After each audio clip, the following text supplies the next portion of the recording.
Ang mabuting balita ng Panginoon, ayon kay San Marcos.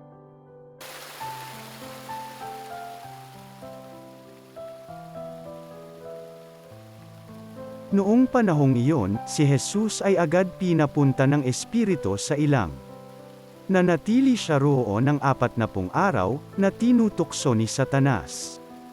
Maiilap na hayop ang naroon ngunit si Jesus ay pinaglilingkuran ng mga anghel.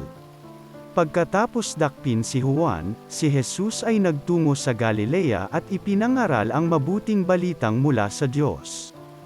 Dumating na ang takdang panahon, at malapit na ang paghahari ng Diyos. Pagsisihan ninyo't talikdan ang inyong mga kasalanan at maniwala kayo sa mabuting balitang ito. Ang mabuting balita ng Panginoon.